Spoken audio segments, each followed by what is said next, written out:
When your wife fires you by email at 3:47 p.m. on a Tuesday, you know romance is officially deceased. I was in my home gym, pounding the heavy bag like it owed me money, when my phone buzzed with the corporate kiss-off. Contract terminated effective immediately. Do not report to office tomorrow. HR will contact regarding personal items. No signature, no explanation, just corporate ice from the woman who used to trace hearts on my chest. I wiped the sweat from my face and laughed. Actually laughed. Because after 15 years of marriage and 10 years of building Solace Corporation from a two-person startup into a tech empire worth $47 million, this was how it ended. Not with a conversation, not even with the courtesy of a phone call, just a sterile email that could have been sent to any terminated employee. The irony wasn't lost on me. Alara Solace, CEO of Solace Corporation, had just fired Jared Solace, the man who owned 87% of the company she ran. My phone buzzed again. This time it was a text. Your brother fits us better than you, in every way. Attached was a photo of Rick sitting in my old office, feet propped up on the mahogany desk I'd picked out, wearing a suit that cost more than most people's rent. He was grinning at the camera like he'd just won the lottery. I stared at the message for a full minute, letting the implications sink in. My wife, my brother, my office, my company. Well, I said to my reflection in the gym mirror, guess I should have taken those team-building retreats more seriously. But here's the thing about being underestimated your entire life. You learn to see things other people miss. While everyone assumed I was just the silent tech guy who fixed problems and wrote code, I was actually the one who wrote every contract, every shareholder agreement, every clause that governed how Solace Corporation operated, including the clause that gave me final authority over all major decisions. I walked upstairs to my home office and pulled out the original shareholder agreement. The document I'd drafted when we incorporated, back when Alara was still pretending to love me, and Rick was still pretending to be my loyal brother. Back when I was naive enough to think family meant something. Page 17, Section 4, Subsection B. Primary shareholder maintains 87% controlling interest and final approval authority over all executive decisions, including but not limited to personnel changes, financial transfers, and operational modifications. I'd written that clause to protect us from hostile takeovers. Turns out, I'd actually written it to protect myself from hostile family members. My phone rang. Alara's contact photo filled the screen, a picture from our honeymoon in Cabo, back when her smile reached her eyes instead of stopping at her professionally whitened teeth. Jared, we need to talk. Do we? Because your text was pretty clear. Rick fits you better, in every way. I let the words hang in the air like smoke. Congratulations, by the way. When's the wedding? Don't be dramatic. This is business. Business? I pulled up my banking app and started scrolling through our joint accounts. Funny thing about business, Alara. It requires actual authority to make decisions, which, according to our corporate structure, you don't have without my signature. Silence on her end. I could practically hear the gears turning in her head as she realized what I was implying. You wouldn't. Stay with him, I said, my voice steady as concrete. I'm filing for divorce and taking my 87% of the company. I hung up and immediately called our lawyer, then our accountant, then the corporate attorney who'd helped us structure the business. By midnight, I'd frozen every joint account, triggered the clause requiring my signature for all executive decisions, and filed a formal complaint with the board of directors citing Alara's affair as a conflict of interest that compromised her ability to lead the company. I also changed every lock in our house. The next morning, I woke up to 17 missed calls and 43 text messages. Alara had discovered that her authority as CEO had been suspended pending a board review. Rick had discovered that his brand new employment contract was void without my approval, and the entire executive team had discovered that they couldn't access any company accounts or make any operational decisions without my explicit authorization. I made coffee and read through the messages while sitting in my kitchen, watching the sunrise paint the sky orange and pink. Most of the texts were variations of "call me immediately" and "we need to fix this." But one stood out. It was from my daughter Kayla, away at college. "Dad, what's going on? Mom is freaking out and Uncle Rick won't stop calling me." I typed back, "Your mother decided she preferred your uncle to your father, in business and in bed. I'm correcting that mistake." Her response came immediately. "OMG, Dad, TMI, but also, good for you." At least someone in this family still had a backbone. By 9 a.m., my phone was ringing again. This time it was Linda Voss, the lead board member and a woman who'd built her fortune by being smarter and more ruthless than everyone else in the room. "Jared, you magnificent bastard. I always knew you had teeth. Question is, are you planning to use them? That depends on how badly they want to keep bleeding. Board meeting, tomorrow, 2 o'clock. Come prepared to either destroy everything or save it. Your choice." She hung up, and I found myself grinning for the first time in months. I spent the rest of the day gathering evidence. Email threads where Alara discussed removing Jared from operational oversight. Bank records showing transfers to accounts I'd never authorized. HR documents detailing Rick's hiring process, which had bypassed every protocol I'd established. But the real treasure was hidden in Alara's laptop, which she'd left connected to our shared cloud storage. Apparently, when you're busy conducting an affair and a corporate coup, you sometimes forget basic digital security. The folder labeled Transition Plan contained everything I needed. Detailed strategies for marginalizing my role in the company. Financial projections that assumed my eventual buyout at a fraction of the company's actual value. And most damning of all, a forged addendum to our prenuptial agreement that would have given her claim to my shares in the event of a divorce. She'd been planning this for months. I printed everything, organized it into a presentation that would make a prosecutor weep with joy, and then did something I hadn't done in years. I called my old friend Mike Rizzo. Mike owned a boxing gym downtown, the kind of place where guys with broken noses taught kids how to throw proper punches, and old fighters shared stories about the ones that got away. He'd been trying to get me back in the ring for years, claiming I needed to remember what it felt like to fight. "Jared, tell me you're finally ready to stop being a corporate pretty boy and start throwing some punches." "Actually, Mike, I think I'm about to throw the biggest punch of my life. But I need some advice first." "Advice? From me? Kid, I know how to hit things and how to avoid getting hit. That's about it." "That's exactly what I need to know." We met at his gym that evening. The place smelled like sweat, leather, and decades of determination. Mike was in his 60s now, gray-haired and thick around the middle, but his eyes still had the sharp focus of a man who'd never backed down from a fight. "So," he said, wrapping my hands with practiced efficiency, "your wife screwing your brother and trying to steal your company, and you want to know how to hit back without getting hit yourself. That's about the size of it. First rule of fighting, never telegraph your punches, let them think they know what's coming, then hit them from an angle they didn't see." He finished the rap and stepped back. "Second rule, once you start swinging, don't stop until they're down. Half measures get you hurt. And the third rule?" Mike grinned, showing teeth that had seen better decades. "Make sure you're still standing when the dust settles." I spent an hour working the heavy bag, letting muscle memory take over while my mind processed everything that had happened. Each punch was a problem solved, each combination a strategy refined. By the time I left the gym, I knew exactly how I was going to destroy them. The board meeting was held in the conference room on the 32nd floor of the Meridian building, with floor-to-ceiling windows overlooking the city.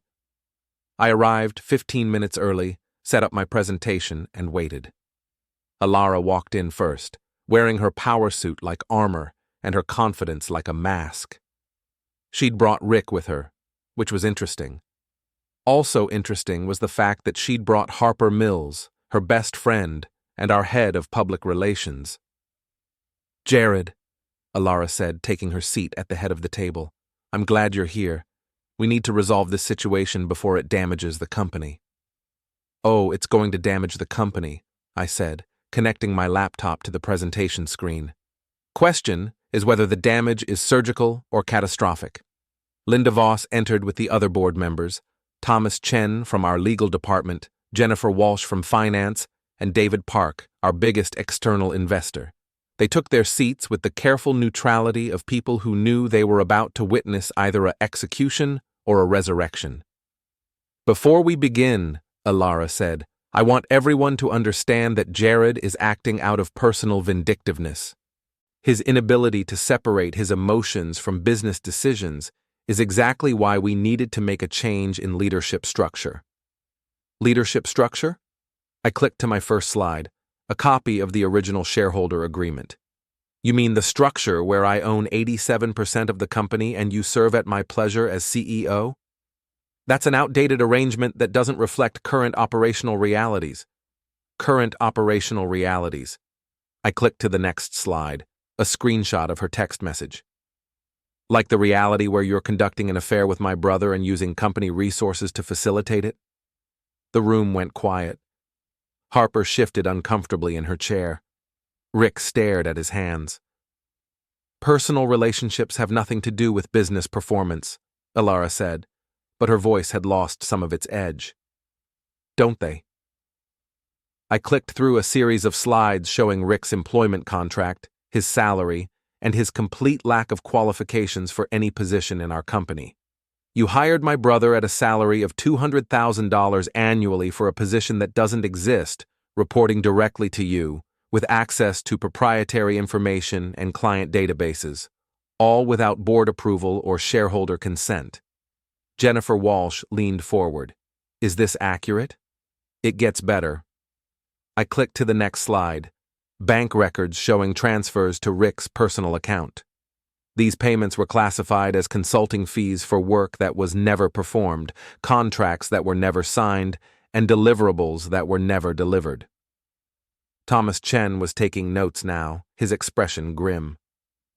Furthermore, I continued, clicking to the forged prenup addendum, Mrs. Salas attempted to create fraudulent legal documents that would have transferred my shares to her in the event of divorce proceedings. Documents that were backdated and notarized by someone who wasn't present during the original signing. The silence in the room was absolute. This is ridiculous, Alara said, but her voice cracked slightly. Jared is manufacturing evidence to support his emotional breakdown. Emotional breakdown? I clicked to my final slide, a detailed financial analysis of the company's performance over the past year. Let's talk about performance, shall we? Under your leadership, we've lost 3 major clients, our development timeline has slipped by 6 months, and our profit margins have decreased by 15%. Meanwhile, you've increased executive compensation by 22% and hired your lover at a salary that exceeds our senior developers. Linda Voss cleared her throat. Mrs. Salas, do you have a response to these allegations? Alara looked around the table, seeing the same thing I was seeing, board members who were no longer on her side. I motioned for an immediate vote of no confidence, David Park said quietly.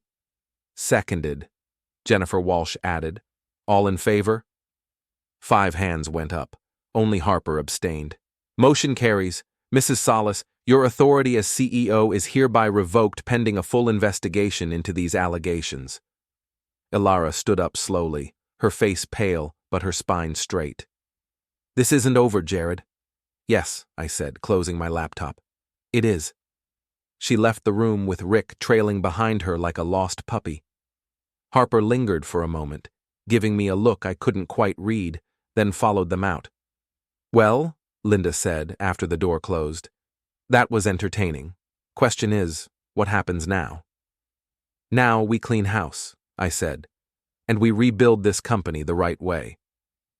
But as I packed up my presentation materials, I couldn't shake the feeling that Alara's parting words weren't just empty defiance. She'd been planning this coup for months. People like her didn't give up after one setback. They regrouped, they found new angles of attack, and they came back, swinging. 3 days after the board meeting, I woke up to find my face on the front page of the business section. The headline read, "Tech Executive's Messy Divorce Threatens Company Stability." The article painted me as an unstable husband using corporate warfare to settle personal scores. The byline belonged to Marcus Webb, a business journalist I'd never heard of. But the quotes were from people I knew very well. "Jared Salas has always been volatile," an unnamed company source was quoted as saying. "His technical skills are adequate, but he lacks the emotional intelligence necessary for leadership. The board is concerned about his ability to make rational decisions during this personal crisis."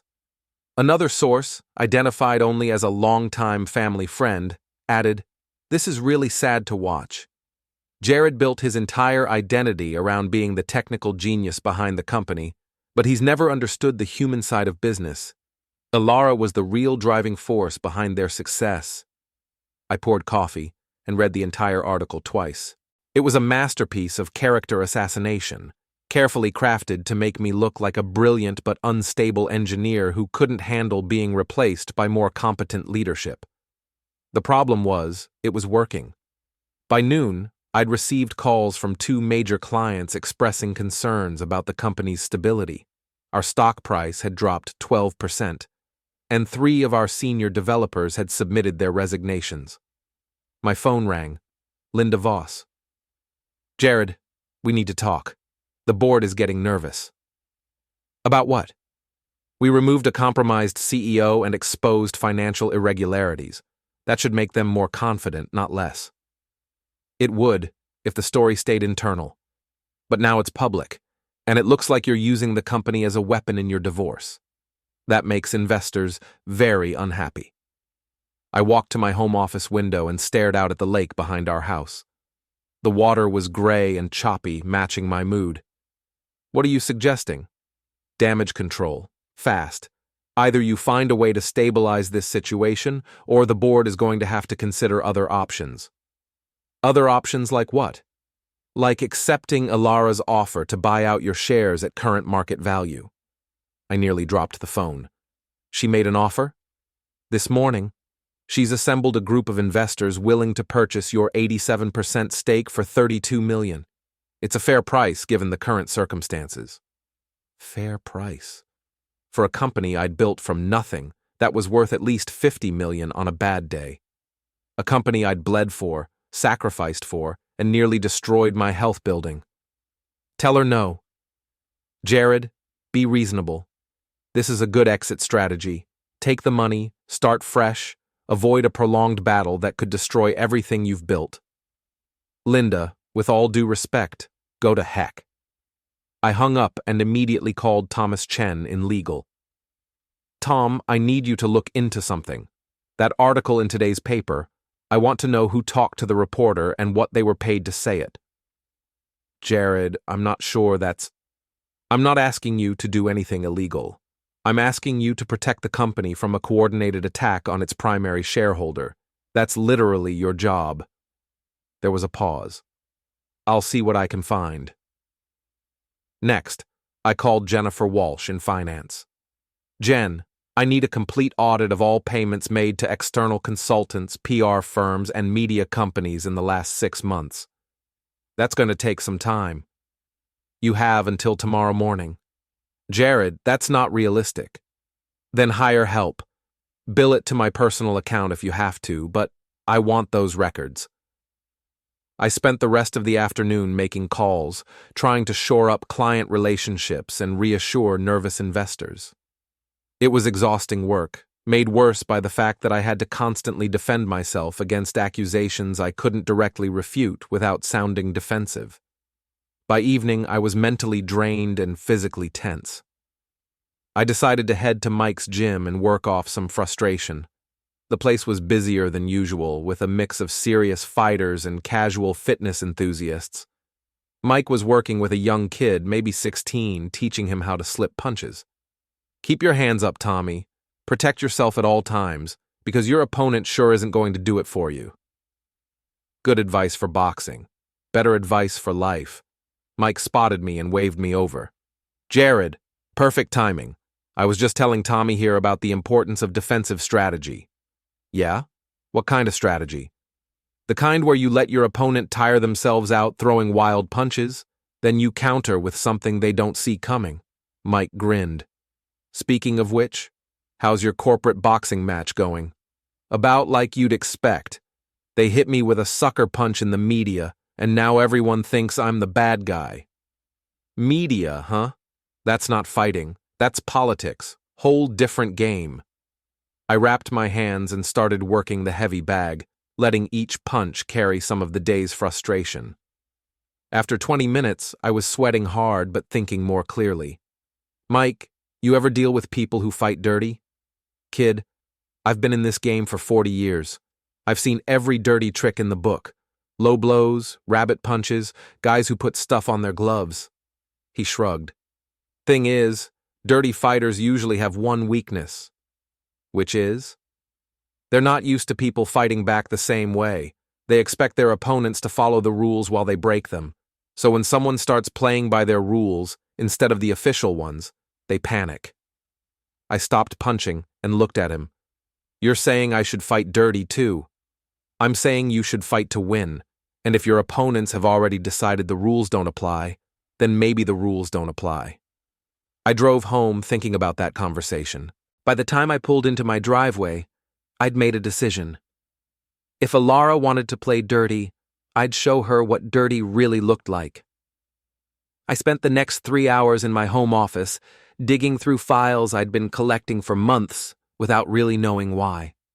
Email threads about client meetings I hadn't been invited to, financial reports that didn't match the numbers I was seeing, personnel decisions that had been made without my input. At 2 a.m., I found what I was looking for. Hidden in a folder labeled Marketing Materials was a contract between Solace Corporation and Meridian Media Group, a PR firm I'd never heard of. The contract was for reputation management and strategic communications at a cost of $15,000 per month. The contract had been signed by Alara 6 months ago. I cross-referenced the payments with Jennifer's preliminary financial records. Meridian Media Group had been paid $90,000 over the past 6 months, all classified as marketing expenses. A quick internet search revealed that Meridian Media Group was owned by Harper Mills, Alara's best friend, our head of public relations, the woman who'd sat quietly through the board meeting, watching everything unfold. I leaned back in my chair and laughed out loud. Harper hadn't just been Alara's friend and ally. She'd been her co-conspirator, using her position as our PR head to coordinate the media attack while simultaneously billing the company for the privilege. But that wasn't even the best part. The best part was in the contract's fine print, which specified that all communications and strategy documents would be retained by Meridian Media Group for a period of 7 years for quality assurance purposes, which meant Harper had kept records of everything. I grabbed my phone and called Thomas Chen, not caring that it was nearly 3 a.m. Tom, it's Jared. I need you to draft a subpoena request for all documents related to Meridian Media Group's contract with our company. Jared, do you know what time it is? I know exactly what time it is. It's time to stop playing defense. The next morning, I arrived at the office for the first time since being terminated. Security tried to stop me, but I reminded them that I was still the majority shareholder and had every right to access company property. I walked straight to Harper's office. She was on the phone when I knocked, but she quickly ended the call when she saw me. Jared, I wasn't expecting you. I bet you weren't. I closed the door behind me and took a seat across from her desk. We need to talk about Meridian Media Group. Her face went pale, but she recovered quickly. I'm not sure what you mean. I mean the PR firm you own that's been billing our company $15,000 a month to coordinate media attacks against me. I pulled out a printed copy of the contract and placed it on her desk. This Meridian Media Group. Harper stared at the contract for a long moment, then looked up at me with an expression I'd never seen before. Not the friendly, supportive face she'd worn for years, but something colder and more calculating. You always were too smart for your own good, Jared.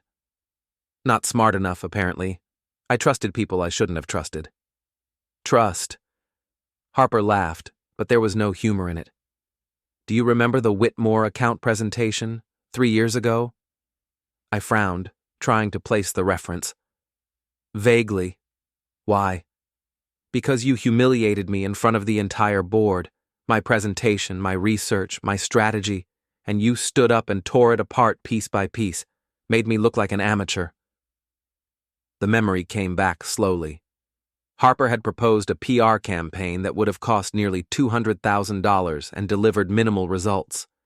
I'd pointed out the flaws in her analysis and suggested a more cost-effective approach. That was business, Harper. Nothing personal. Nothing personal? Her voice rose slightly. You destroyed my credibility in that room, made me look incompetent in front of people whose respect I'd spent years earning, and then you acted like it was just another day at the office. So this is revenge? All of this, Ilara, Rick, the media campaign, because I criticized your presentation? Because you've spent years treating people like disposable assets.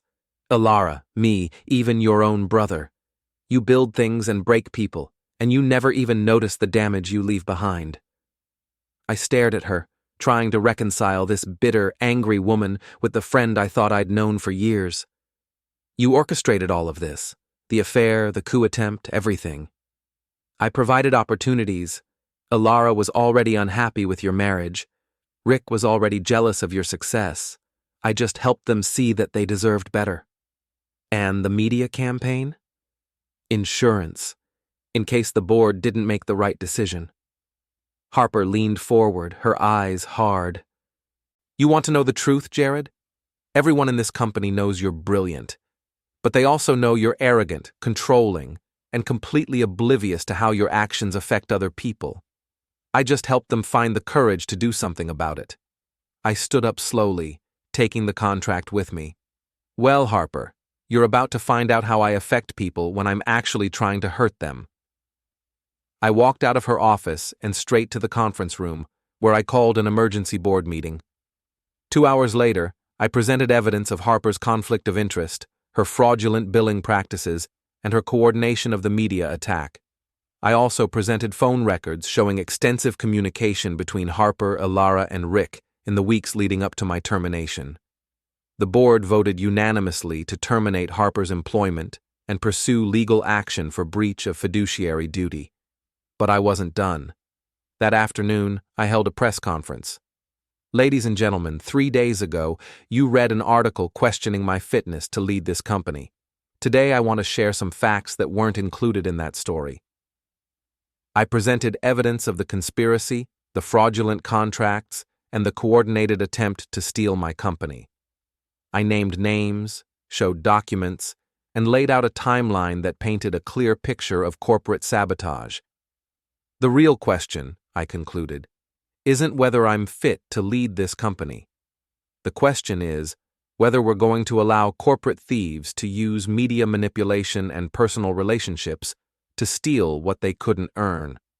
The press conference was carried live on 3 local stations and streamed online. Within hours, the narrative had completely shifted.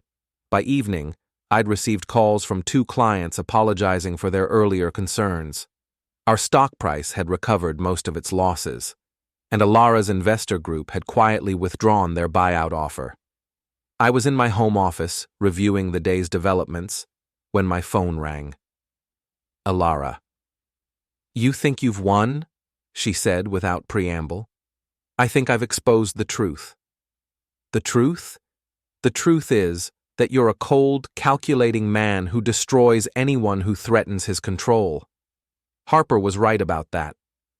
Harper was a thief and a liar, just like you. I loved you once, Jared. Truly loved you. But living with someone who treats everything like a puzzle to solve and everyone like an asset to manage, it slowly erodes something inside you. I found myself without a response to that.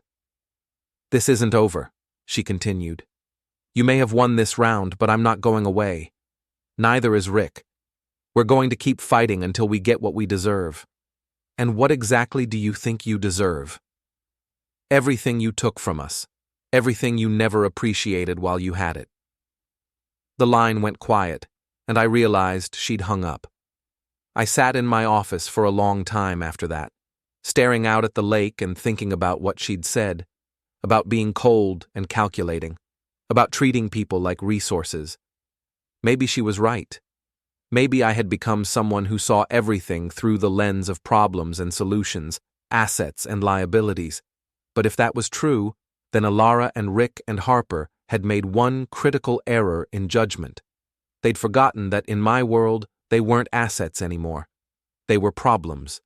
And I was very, very good at solving problems. 2 weeks after the press conference, I thought I'd won. The media narrative had shifted in my favor, the board was solidly behind me, and Alara had moved out of our house. Rick had slunk back to whatever hole he'd crawled out of, and Harper was facing a lawsuit that would likely bankrupt her. I should have known it was too easy. The first sign of trouble came from an unexpected source. My daughter Kayla. She called on a Thursday evening, crying so hard I could barely understand her. "Dad, you have to take it down. Please, just take it down." "Take what down, sweetheart?" "The video. It's everywhere. All my friends have seen it. I can't go to class. I can't go anywhere." My stomach dropped. "What video?" "You don't know? Oh God, you really don't know." She sent me a link to a social media post that had been shared over 10,000 times. The video showed me at Harper's office, but the audio had been edited to make it sound like I was threatening her physically. Strategic cuts made my words sound menacing and unstable. "You're about to find out how I affect people when I'm actually trying to hurt them," my voice said in the video, but without the context of our conversation about business consequences. The caption read, "Tech CEO threatens female employee who exposed his corruption. This is what toxic masculinity looks like in corporate America." The post had been shared by dozens of influential accounts, each adding their own commentary about abuse of power and workplace intimidation. My name was trending on 3 different platforms, and none of it was good. "Dad, people are saying horrible things about you, about our family. Someone posted our address online." I closed my eyes and tried to think. "Kayla, listen to me. This video is edited. It's taken completely out of context. I know that, but nobody else cares. They just see what they want to see." She was right, of course.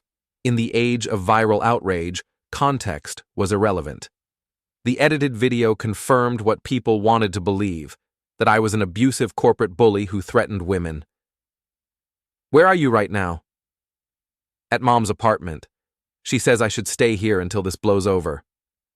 "Your mother's apartment?" "Yeah, she's renting a place downtown. Uncle Rick is here too." Of course he was. After I hung up with Kayla, I spent 2 hours trying to trace the source of the video.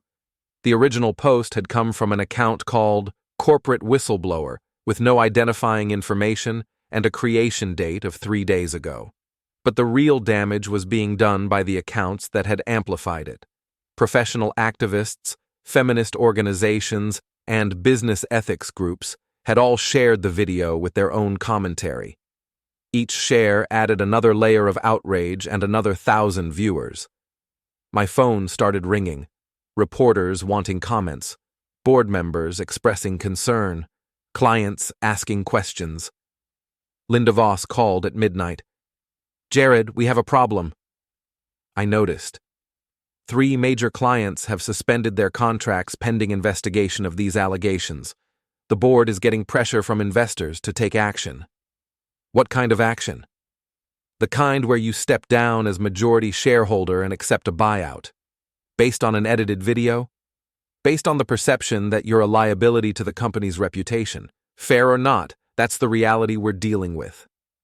I hung up and poured myself 3 fingers of whiskey.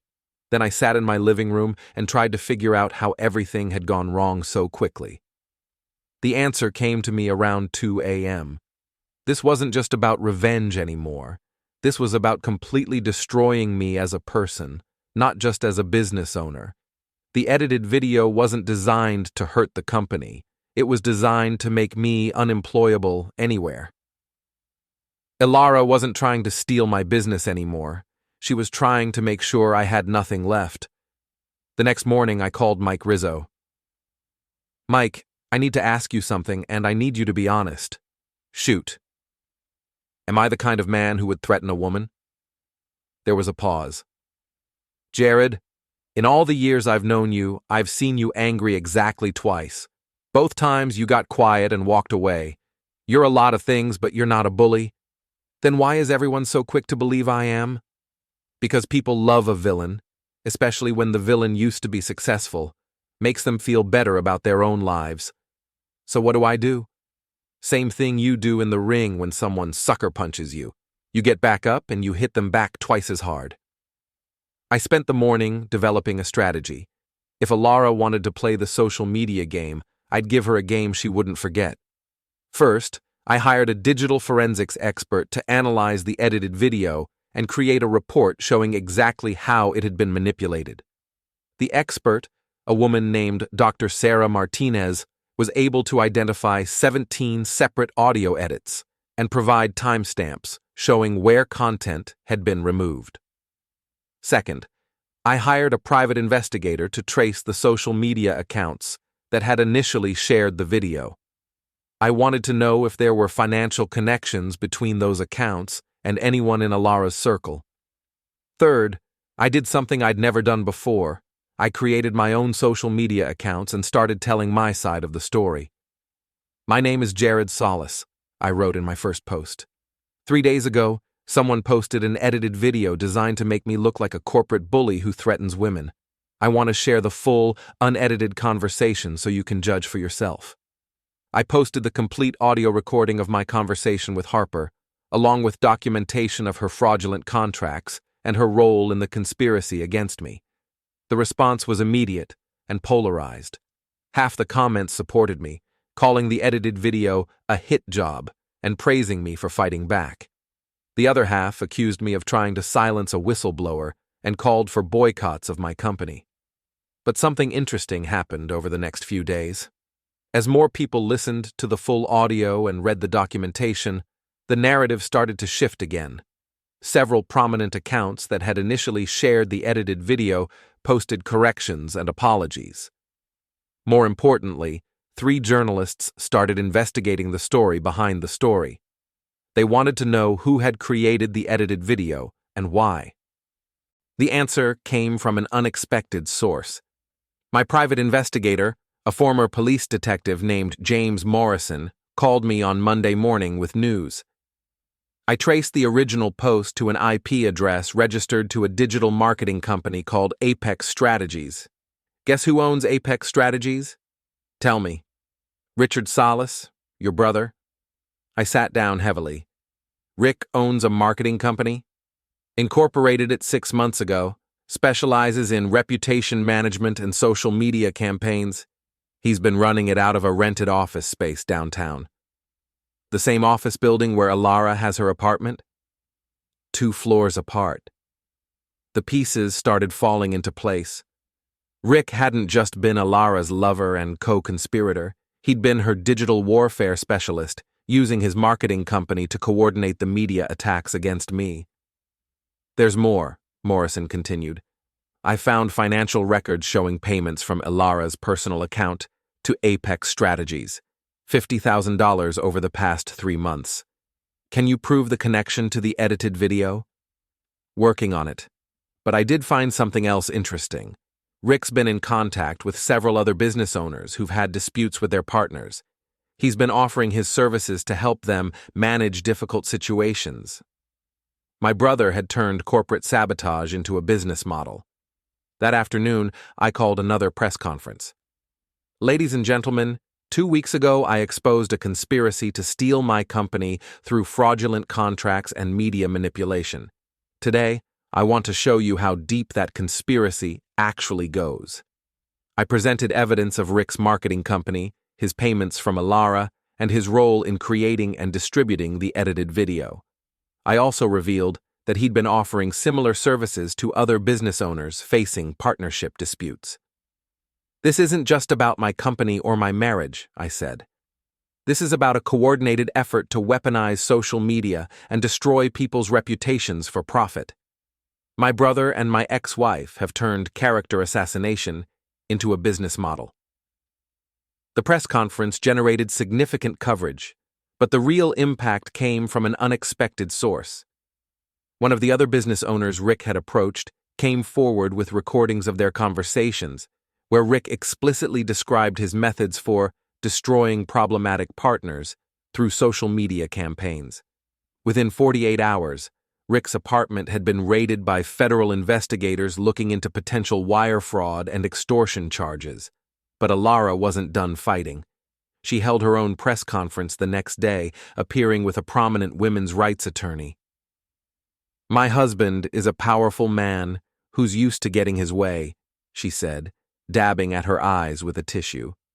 "When I tried to stand up to his controlling behavior, he systematically destroyed everyone who supported me. He's turned his brother into a scapegoat and used his wealth and influence to silence anyone who challenges him." It was a masterful performance. She appeared vulnerable and sympathetic, the victim of a powerful man's revenge. The attorney beside her spoke about patterns of abuse and the difficulty women face when challenging male-dominated corporate structures. Several women's organizations rallied to her support. Protesters gathered outside my office building.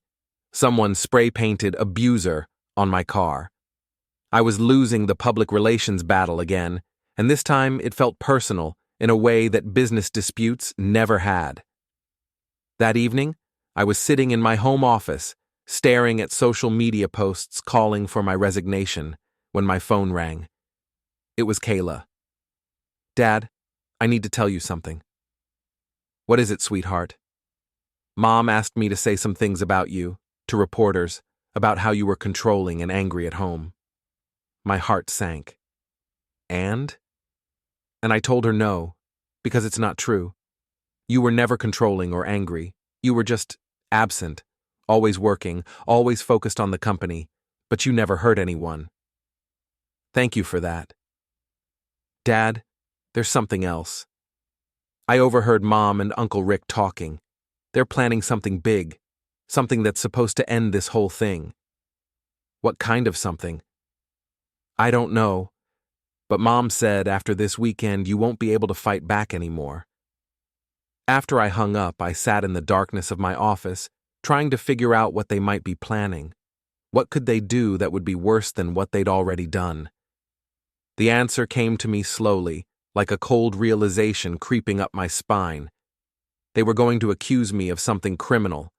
Everything they'd done so far had been about business disputes and personal relationships.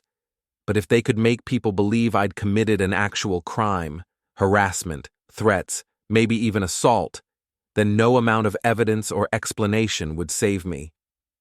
I called Morrison immediately. I need you to do something for me. I need complete surveillance on Alara and Rick. Video, audio, everything.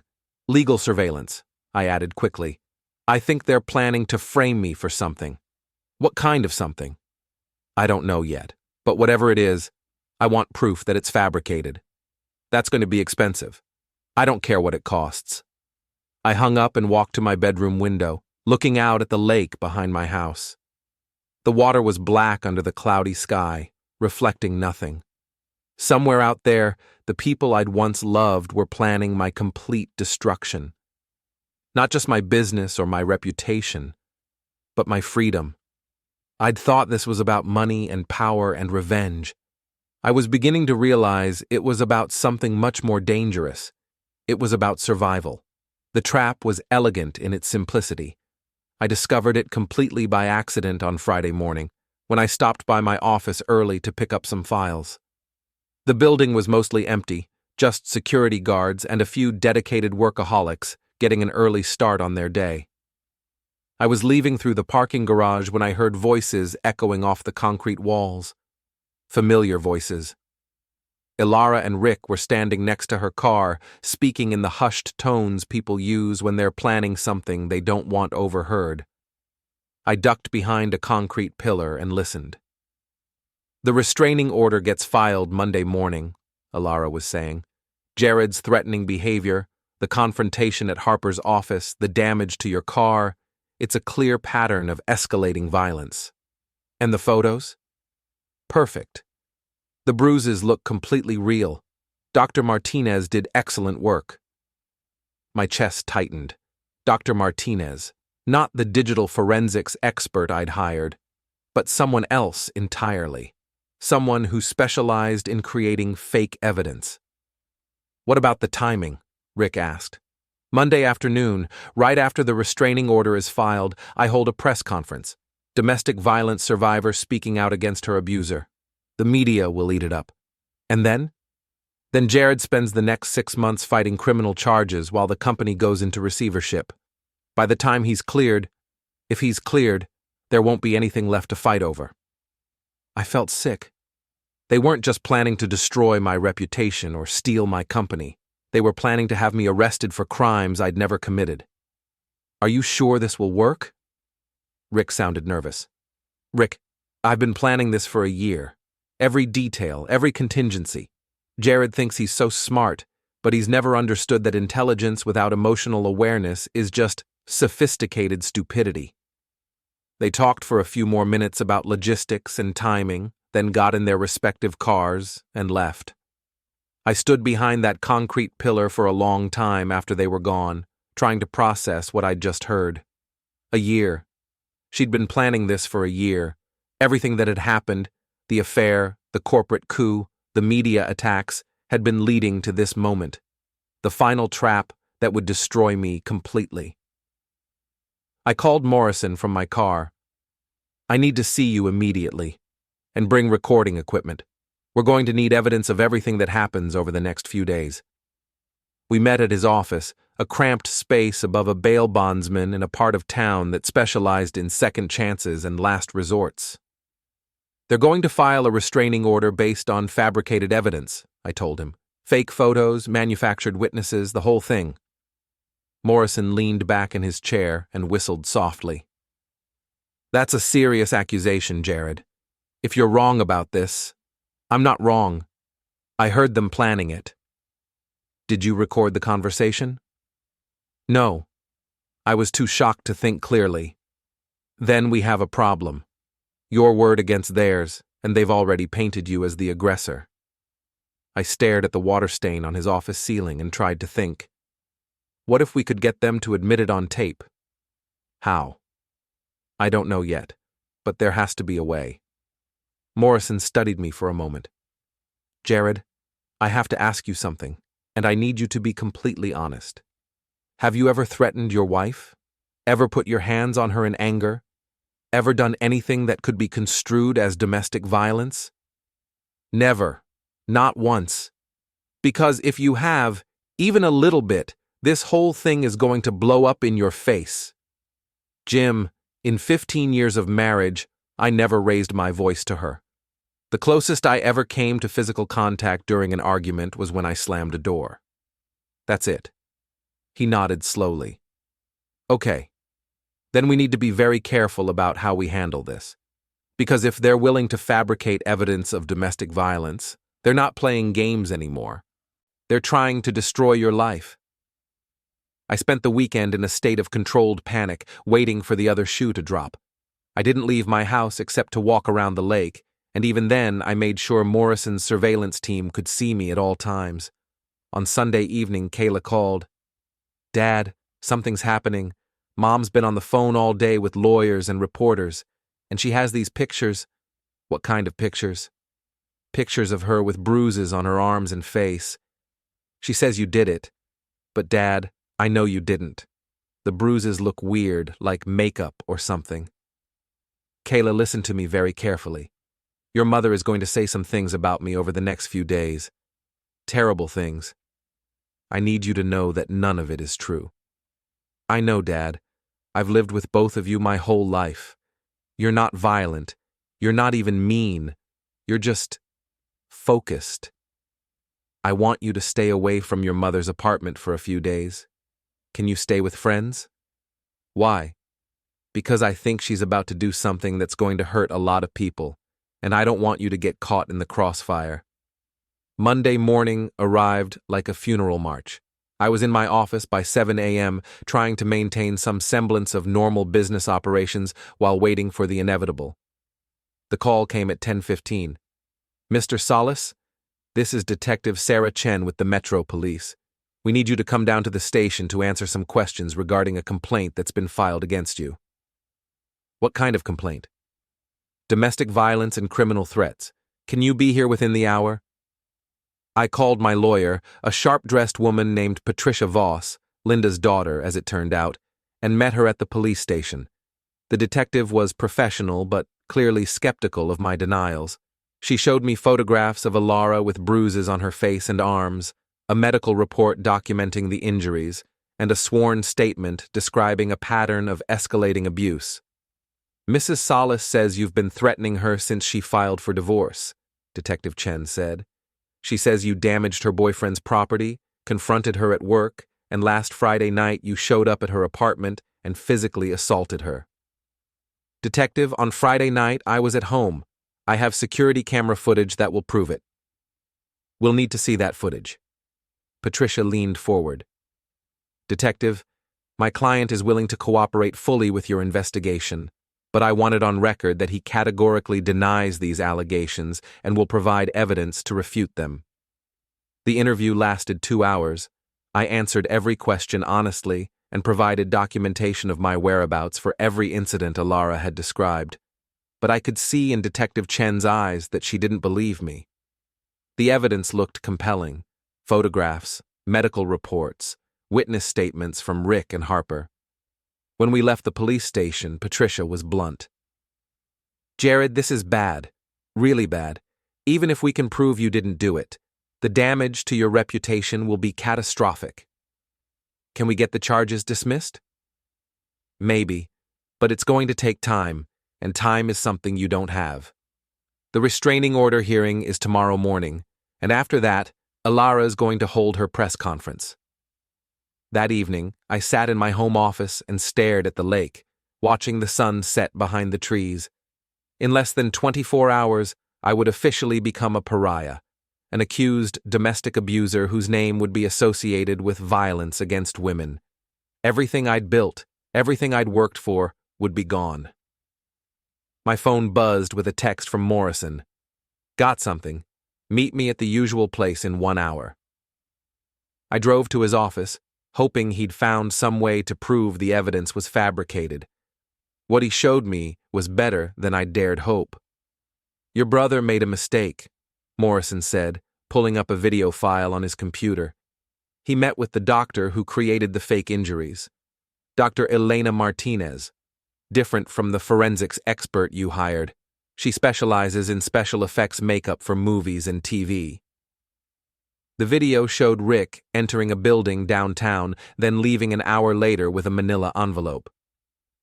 I followed him after that meeting. He went straight to Alara's apartment.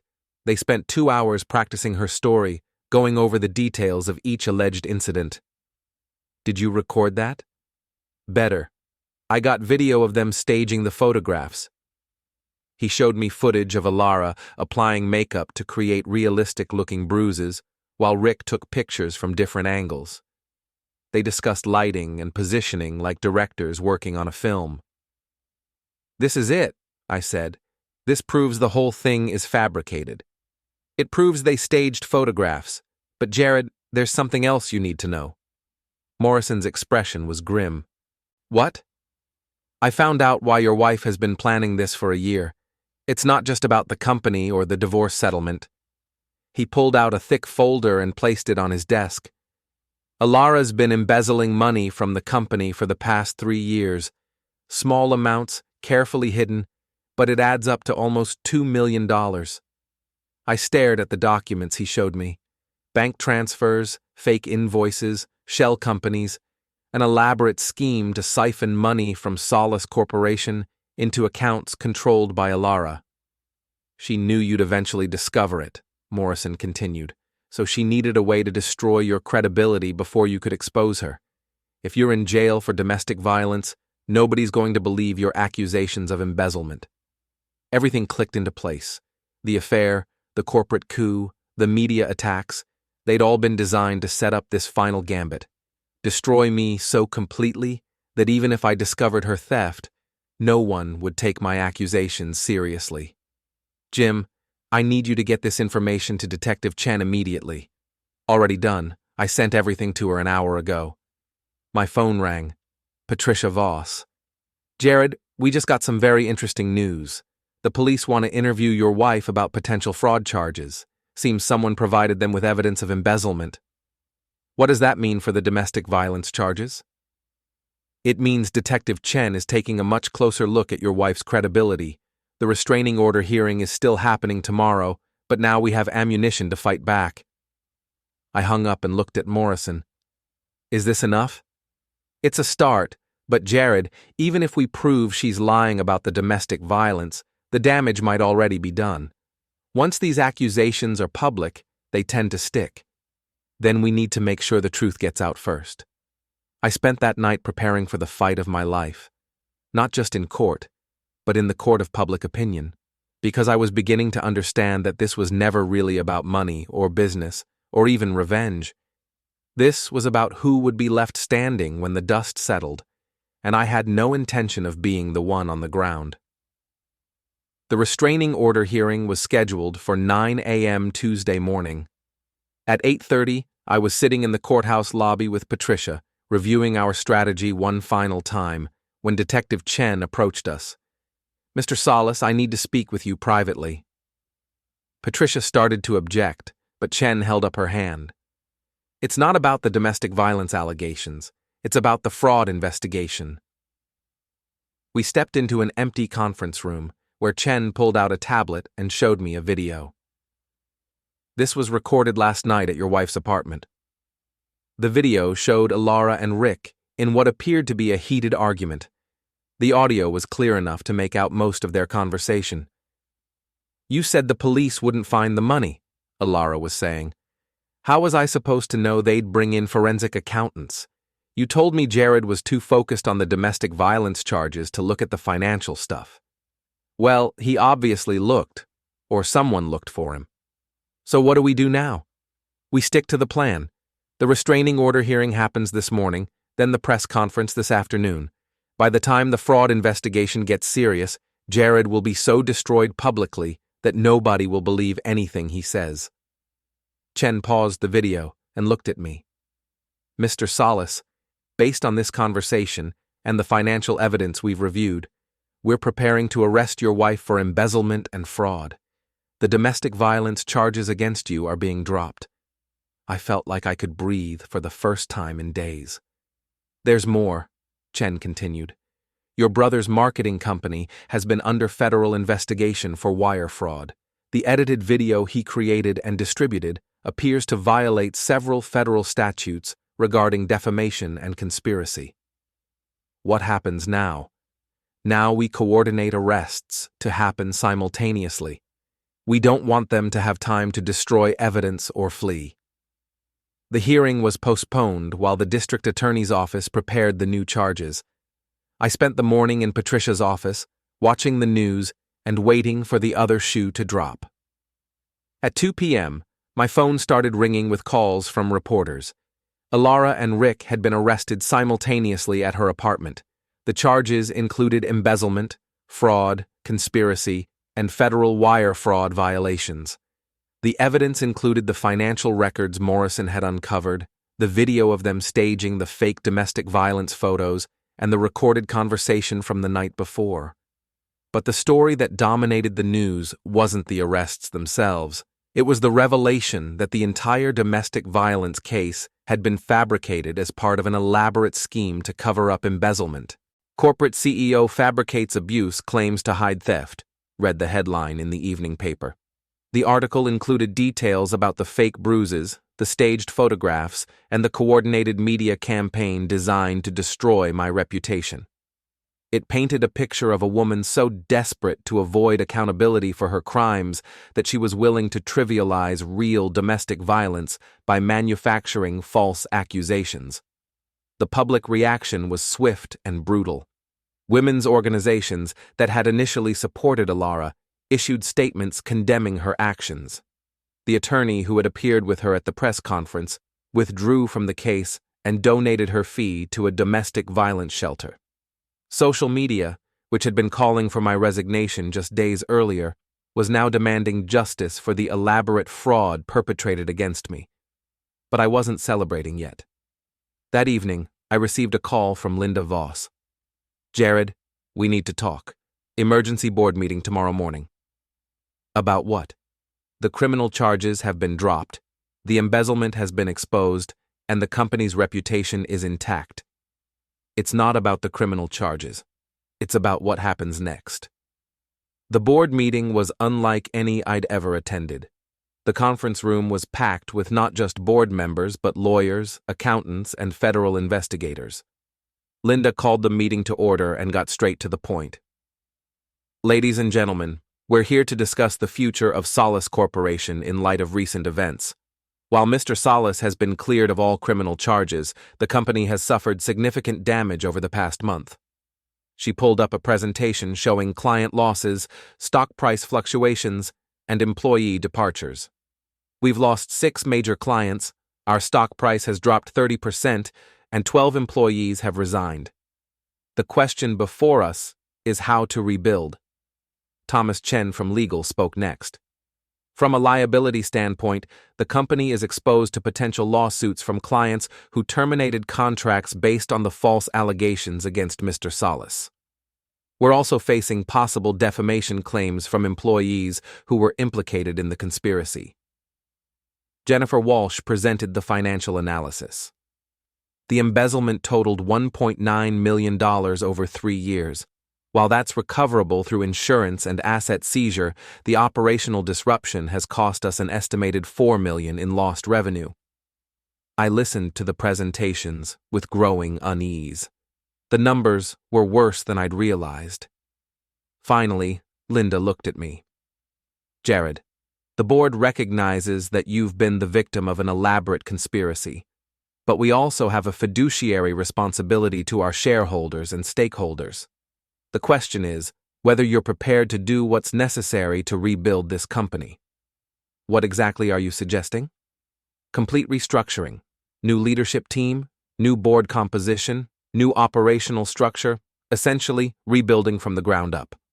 With me as majority shareholder? That's up to you. We've received several acquisition offers from companies interested in our technology and client base. The offers are substantial, enough to provide full value for your shares and ensure the company's survival under new ownership." I stared around the room at faces I'd known for years, some sympathetic, some neutral, all waiting for my decision. "You're asking me to sell the company I built." "We're asking you to consider what's best for everyone involved," Linda said gently, "including yourself." I asked for a recess and walked out to the building's rooftop terrace. The city spread out below me, glass and steel and concrete stretching to the horizon. Somewhere down there, Ilara and Rick were sitting in jail cells, waiting for bail hearings that might never come. I thought about the past month, about everything I'd lost and everything I'd learned, about the difference between winning a battle and winning a war. My phone buzzed with a text from Kayla. "Dad, whatever you decide, I'm proud of you for fighting back. Love you." That decided it. I went back into the conference room and looked around the table at the board members who were waiting for my answer. "Ladies and gentlemen, I appreciate your concern for the company's future. But I didn't build Solace Corporation to sell it when things got difficult. I built it to last." I pulled out my own presentation, one I'd prepared the night before. "Here's what we're going to do. First, we're going to use the insurance settlement from the embezzlement to fund a complete rebranding campaign. New name, new image, new market position." I clicked to the next slide. "Second, we're going to turn this entire experience into a competitive advantage. We're going to become the company that survived corporate sabotage and came back stronger. The company that proved integrity matters more than short-term profits." Another slide. "Third, we're going to implement the most comprehensive ethics and transparency program in our industry. Every decision, every contract, every hire will be subject to independent oversight." I looked around the room, seeing surprise and skepticism in equal measure. Finally, we're going to use our experience to help other companies protect themselves from similar attacks. We're going to create a consulting division that specializes in corporate security and crisis management. Linda leaned forward. Jared, that's ambitious, but do you really think you can rebuild trust after everything that's happened? Linda, 3 weeks ago, everyone thought I was a corporate bully who threatened women. Today, everyone knows I was the victim of an elaborate conspiracy. Public opinion can change quickly when the truth comes out. And if it doesn't work, then we'll cross that bridge when we come to it. But I'm not giving up on this company. Not now, not ever. The board voted to support my restructuring plan by a margin of 6-1. Over the next 6 months, we rebuilt Solace Corporation from the ground up. The rebranding campaign, built around themes of integrity and resilience, generated significant positive media coverage. The transparency program attracted new clients who valued ethical business practices. The consulting division became profitable within its first quarter. Most importantly, we survived. Alara and Rick were both convicted on multiple charges. Alara received a sentence of 8 years in federal prison. Rick got 6 years. Harper, who cooperated with prosecutors in exchange for a reduced sentence, served 18 months and was required to pay full restitution for her fraudulent contracts. The company they'd tried to destroy became stronger than it had ever been. But the real victory wasn't financial or professional, it was personal. I learned that being underestimated can be an advantage, that fighting dirty sometimes means fighting smart, that the people who try to destroy you often destroy themselves in the process. Most importantly, I learned that sometimes the best revenge isn't revenge at all. It's survival. It's success. It's proving that no matter how elaborate their schemes or how ruthless their tactics, they couldn't break what I'd built. They couldn't break me.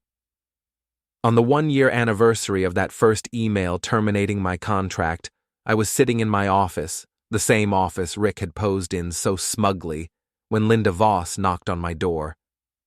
Jared, there's someone here to see you. Kayla walked in, wearing a business suit and carrying a resume. Dad, I'm graduating early, and I want to work here. Are you sure? After everything that happened?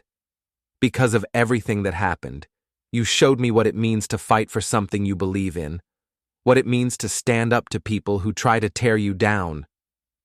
I looked at my daughter, seeing strength and determination in her eyes that reminded me of myself at her age. Well, I said, we could use someone in the ethics and compliance department. She grinned. Perfect. When do I start? How about right now? As Kayla settled into the chair across from my desk, I realized that Alara had been wrong about one thing. She'd said I saw people as resources to be managed rather than human beings to be valued. Maybe that had been true once, but not anymore.